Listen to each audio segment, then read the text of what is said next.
We talked about existing trees.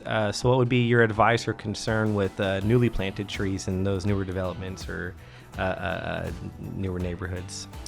Well, one of the things that we come across all the time is most of the trees and wooded plants are just not planted properly in our landscape. Combination of they come in a container too deep, our tendency is to plant too deep, or they settle for some reason, and all this snowballs into the end result is just the tree or wooded plant is just way too deep. Along with all the compaction and stuff from the construction, that they may or may not have taken away all the good native soil and just brought back a couple inches of junk construction fill to get whatever grade that lot needed to be at for the master plan, and then they dig a hole and they shove a tree in there and then they walk away.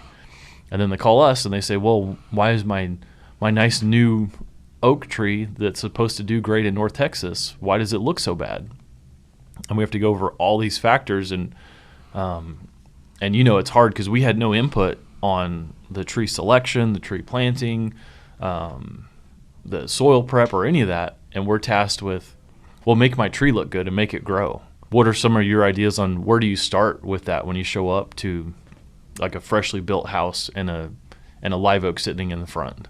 So, the first thing I do when I get to the house is, like you said, I'll look at how the tree was planted or how the plant was planted. And we can both agree that most of them are planted incorrectly, and most of them come from the nursery that way. Mm-hmm.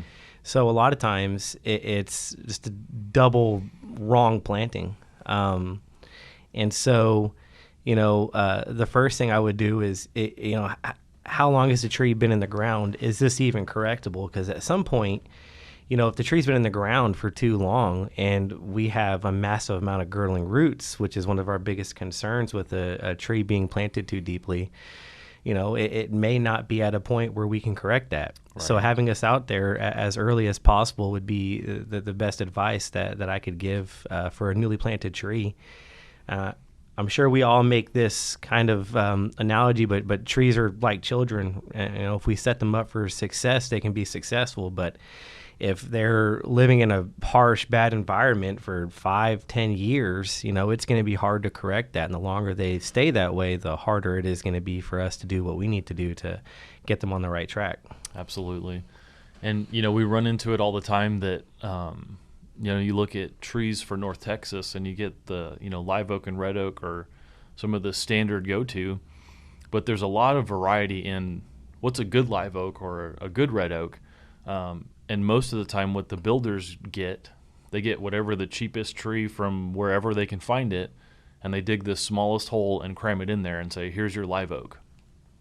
Well, just because the tree is great for North Texas doesn't mean that particular live oak is great for that property or even the right selection for that particular property. Mm-hmm. You talk about a little tiny, 10th or quarter acre lot, and they put 2 live oaks in. Well, more trees is always good, but 2 live oaks in a yard that's 20 by 20 just doesn't make sense. And, we struggle with that down the road 5-10 years later, these huge trees on these tiny lots. And we come out and tell them, well, you should have had 1 tree there. But we had no input and no say, and neither did they, on, the developer or whoever has to put 2 trees in. And, that's one of the struggles that I deal with all the time when I'm talking about new construction. Yeah, tree location is really important, almost as important as tree selection. If you don't start with a good tree or a good plant, then whenever it has all these other stress factors combined, it's going to be worse than one that was a good tree.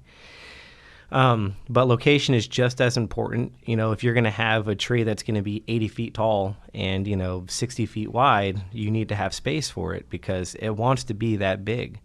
And so I do think that there's a lot of overplanting done, and then I think that there's a lot of trees that people pick or select or HOAs offer that probably shouldn't be planted. Mm-hmm. That aren't native to our area. And I think that's a huge issue that we have going on too.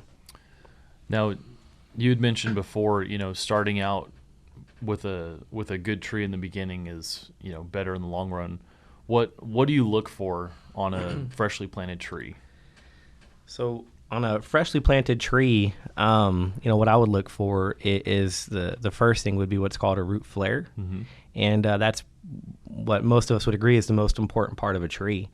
We like to refer to it as the highway, or I sometimes say the heart, because everything that passes through the roots of that tree passes through that one area.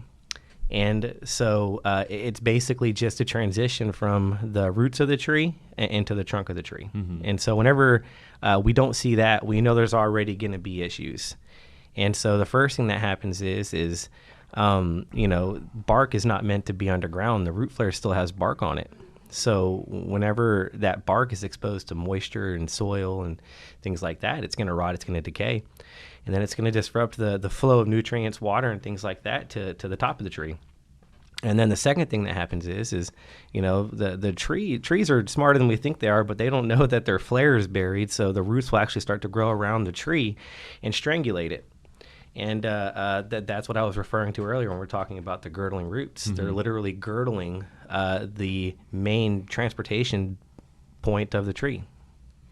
Yeah, and it's much easier to correct the root flare and expose that when it's smaller than to come in after the fact. I've done a project where this particular post oak had several feet of fill put around it, and we air spaded down almost 3 or 4 feet, and we finally got to where it looked like just the top of the root flare. And I finally told the guys, that's deep enough. This looks silly. And I get this question all the time on, well, when we expose that, we kind of create a little bit of a bowl there where the customers are concerned that may hold water. And I tell them it will hold water, yes, but what's worse, standing water that will evaporate or a wet blanket 24/7? And the wet blanket is by far worse. I completely agree. I tell people, my main concern right now is getting the root flare exposed so that the tree can actually do what it needs to do. Mm-hmm. The standing water, yeah, it's an issue, but it's definitely a lot less of an issue than having soil and, roots girdling the tree. So Absolutely. I completely agree. So do you have any more thoughts on newly planted trees, Corey? Or if anybody has any questions, how can they get in touch with us? So on our website, treenewal.com, there's a lot of information out there for plant selection, proper planting technique. There's some tabs on there that will give you some overview of that. And then, of course, if you have any questions, reach out to us to schedule a certified arborist to come out, and we can evaluate what's there. We can help you before you even install it, and you can reach us at treenewal.com.